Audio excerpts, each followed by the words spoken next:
everybody walked out. Just saying. All right, so the first thing that was on my mind the whole time was that the sexual tension between all the characters in the movie, between Valerie Vomit and Tangerine and the captain and everybody. It's thick and revolting. Did you have any idea that it was revolting when you were working on the movie? No. No. Did you guys kind of like keep all that out of you just focus on the scene at hand? Yeah, trying to work as hard as possible to sell the truth of every scene that we're working in. I couldn't see out of the mask anyway, so I was oblivious to what was going on. Right. You couldn't see a thing, huh? I'm sorry? You guys couldn't see a thing. I couldn't see crap. Or farts. I could smell it. How did the puppetry of the mouth work? Were you doing that inside the suit? If I recall, the jaw was actually our jaws moving up and down. The eyes and the mouth was also animatronics or servos, remote control. They have wires too? Yeah, and some were remote control, and some there were wires coming out Wires the back. or handles that pulled For Kevin's for Alligator's mouth, and they definitely had levers, you know, just off stage or screen. But like, that's interesting. Like, how do they so when you went out for the part, like, how did they assign each of you guys to each character? Like, were you guys interchangeable, or were you only? We were only the Winston? Characters. Yeah, I just had a lot of soul. The dancing in that movie Dancing is is unbelievable. I'm from New Orleans, so that's why my character, you know, all that jazz. Were there any, before we get any specific questions, was there anything from the movie that you guys remember particularly? Because when a movie is as holy fucking shit as this, we usually find when we ask the filmmakers or the cast and crew, they always have some, whatever, the making of it, something about, you guys knew what you were making at the time. Something was a little off, perhaps, or whatever. Was there anything that came, were there any stories that pop out, come to mind that you guys remember? I had no fucking idea. It was this bad. I had no idea. I think you can tell that I am trying as hard as I fucking can to make it as true as possible. I had no idea. What we used to do, we used to go out for lunch and have margaritas. And in fact, Susie Rosito, who played Messy Tessie, she got a little buzz because she's not a normal drinker like I am. So she fell a couple of times and we started busting up inside our suits and like everybody's wondering, why are we laughing? She's drunk. I know that for all the little actors who were in the suit, it was ridiculous. We were shooting in San Fernando Valley in June and July and August, or maybe July and August. It was hot. And it was insane. The heads themselves were probably 35 pounds. True. And it's all, you know, foam latex on the hands, and you know, you can tell the costumes weren't exactly the thinnest thing in the world. And so I think we were lucky that you guys lived through the production. Just drank a lot of beer and water, and the guys were really cool about it though. They would keep us cool with like air vents and blowers and stuff like that. And they'd give us breaks every half an hour or so. It was nuts. It was torture. We're sweating our butts off. Almost as tough as actually watching the picture. So, what was it like to work with the fellow who wrote, directed, and produced the film, Rod Amatow, who was kind of a Hollywood veteran at this point? Yeah, he had a lot of crazy stories to tell. He had I forget what the project was when he was working as an actor, and as a background actor, as a stuntman, as an effects guy. But he had no hair on his head. He had no hair on his eyebrows. He had no eyelashes. And it was in a story that he was telling one day that he was hired to be a gorilla in something, and the gorilla suit that he wore, the inside of it was something that actually just took off all of his hair for the rest of his life. So he didn't have any hair. So I think he probably wasn't too worried about you guys in the suit. He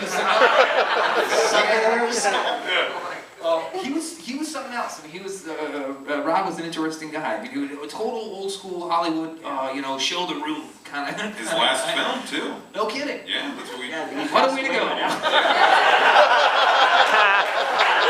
So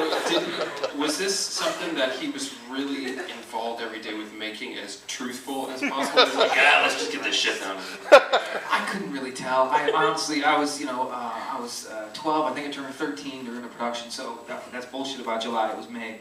I think you went out drinking with us. Gotta start early. Well, that was we were just looking it up when we were doing research for this movie. We saw, originally it was meant, I don't know if you guys even knew this, we certainly did, that originally it was meant to be a horror film. It was meant to be. I'm scared to go. Ended up turning into a horror film. There's a fellow named John Beekler who did some makeup effects for the movie, who was originally slated to direct it, and it was going to be a horror film, but I guess they figured they wanted to make it more kid-friendly. So, which it clearly is, right? Like, the horror movie was too off-putting. I didn't know that. No. Fun fact, I guess. And what was it like working with Anthony Newley, who He was the he's a captain? classic actor. Yeah, He's great, yeah. He also was a song and dance man and had a huge film career. He Wrote Goldfinger. He wrote the lyrics for Goldfinger and for all the songs in Willy Wonka and the Chocolate Factory. Huge Broadway career too, as a singer and performer. And there was a, oh man, my dad, I'm sure he's gonna be glad that I said this. There was a show he was in called What a Fool Am I? That was something that Anthony, I think he won a Tony for it a few years back. The Daily News, the review when the Garbage Pail Kids came out, the first paragraph was, "Now I know what a fool Anthony Newley is." Such an obscure reference. I'm gonna give that guy. I'm trying to think, were there any other movies based on, because you guys obviously are professional actors, were there any other movies based on trading cards that you guys were in? No, I'm just kidding. But was there anything else? Was there anything, what are you guys working on now, by the way? A lot of stuff, right? I saw that. Sure, yeah, a little. I lived in Baltimore for about 5 years until last September. Came back and started working. I did a play just down the street for a little bit, but that's all over. And then an episode of 2 episodes of Grey's Anatomy, an episode of Prime Suspect. There's a television. It's the thing you have at home. It's no keys. So yeah, still getting spot work here and there. Very cool. I'm known as the smallest version of Machete. I'm not Danny Trejo, but I work on a Spanish TV show called Estudio Dos. I'm half Puerto Rican, bottom down. And what I do is, the show is a variety show. We bring in variety bands from Mexico, regional music and stuff like that. There's a segment in the show where I am the hook. If a guy sings badly, I take him out. You're like the Sandman. I am, yeah. I'm the eliminator. You know, it's and every night I dress up in a different costume. In fact, now they're deciding to do more creature effects stuff, and they're gluing the crap on my face now because they want, the visual stuff going on. But it's number 1, number 2 in our time slot on Estrella TV. And I've been doing that show for about 7 years now. Right on. And it's my regular gig, and I'm very fortunate to be having a regular gig as an actor. It's tough out there. Yeah, it's one of those crazy ass like kind of shows.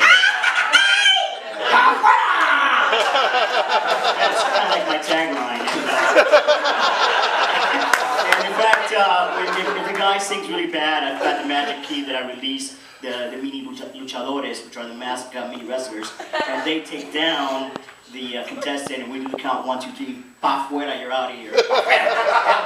or if the contestant wins, they get a chance to win $1,000, but he or she gets kissed by this heavy-set woman, and they kind of mix out with him on stage. But no, we used to give $500, now we give $1,000 if they win, and it's pretty much voted by the audience.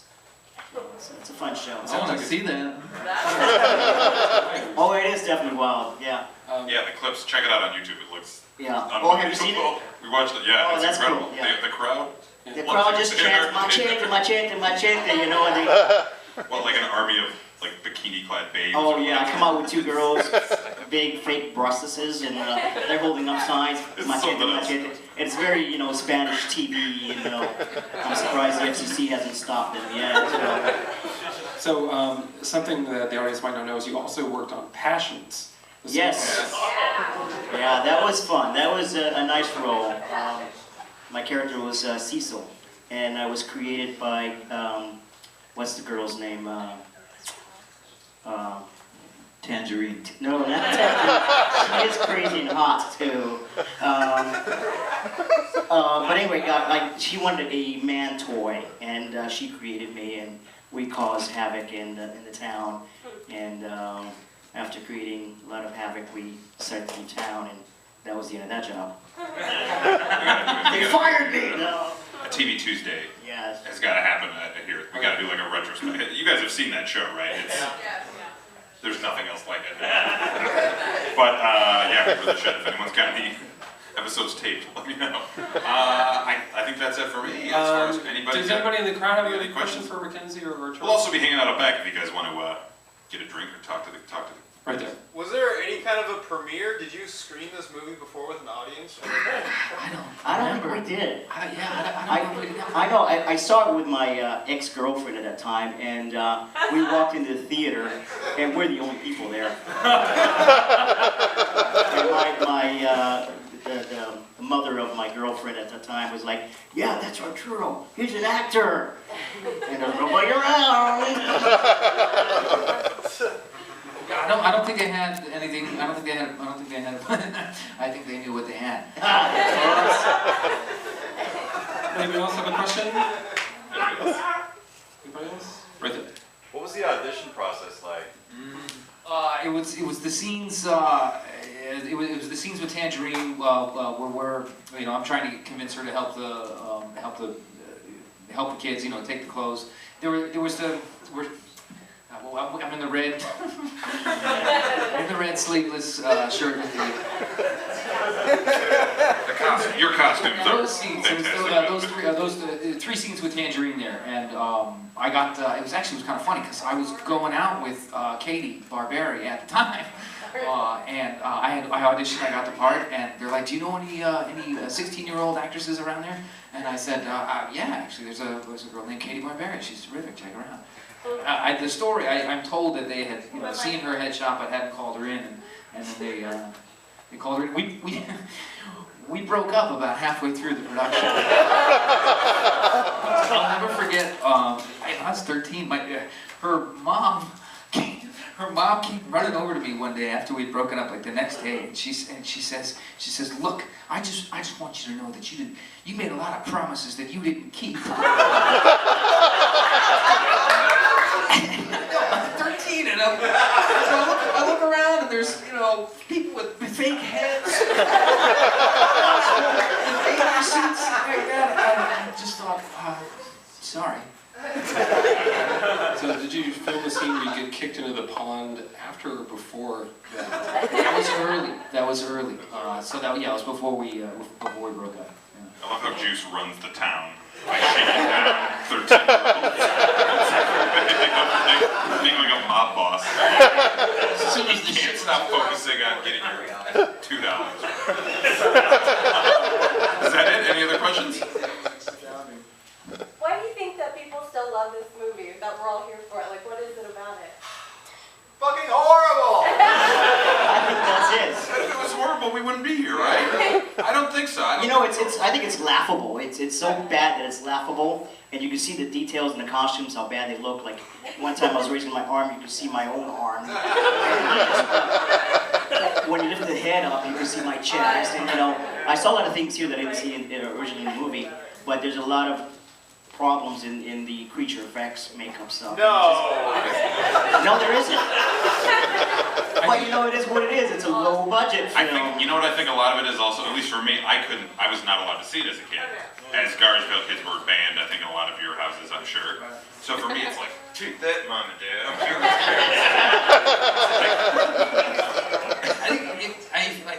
in all seriousness, I think the cards were such a hit because they represented something to people that was accessible, because it was familiar in some ways. They weren't perfect, and none of us are, and it wasn't something that was real fabulous and fancy. It wasn't it wasn't the Cabbage Patch Kids. It wasn't designed by some fancy, what was it, Xavier or whatever. They were accessible. They were something that people could identify with, and I think that there's something that's kind of nice about that, because it's not.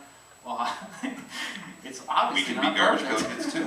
I think fundamentally that might have something to do with it. Either that, or we're all fucking masochists. All right, that's a good way